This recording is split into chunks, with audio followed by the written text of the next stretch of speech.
नमस्कार मंडळी, स्वागत आहे तुमचं माझ्या एक नवीन यूट्यूब चॅनलवर. तर आज मी तुमच्या समोर मटकी उसळची भाजी आणली आहे. मी अतिशय साध्या पद्धतीत बनवली आहे, जास्त काही साहित्य न वापरता.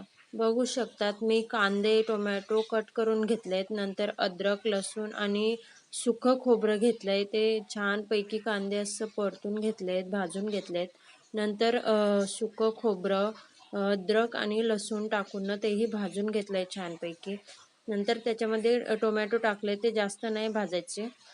नंतर ते थंड झाल्यावर काढून घ्यायचे आहेत आणि मिक्सरमध्ये दळून घ्यायचे आहेत. दळून झाल्यावर छानपैकी असं बारीक दळायचं आहे.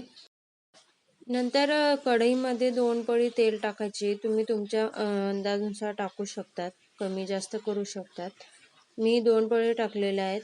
नंतर त्याच्यात राई, जिरा टाकून फोडणी दिली आहे. नंतर ती ग्रेव्ही टाकली आहे. छानपैकी असं तिला परतवायचे आहे तेल सुटेपर्यंत. नंतर त्याच्यामध्ये मसाले टाकायचे आहेत. तिखट, काळा मसाला, हळद आणि मीठ. मीठ तुमच्या अंदाजाने तुम्ही टाकू शकतात. नंतर ते छानपैकी असं तेल सुटेपर्यंत त्यांना परतवायचं आहे. नंतर मटकी टाकायचे आहेत, मटकी उसळ. मी बटाटेसुद्धा टाकलेत त्याच्यात, कारण आम्हाला आवडतात. तर छानपैकी तेही असं ग्रेव्हीमध्ये मिक्स करून घ्यायचे आहेत. नंतर गरम पाणी टाकायचं आहे त्याच्यामध्ये. नंतर 10 मिनिटं त्याला झाकून द्यायचं आहे शिजवत ठेवायला. नंतर बघू शकता तुम्ही 10 मिनिटामध्ये छानपैकी अशी शिजली आहे. तुम्हाला ही रेसिपी कशी वाटली? आवडल्यास लाईक, शेअर, सबस्क्राईब करायला विसरू नका. धन्यवाद.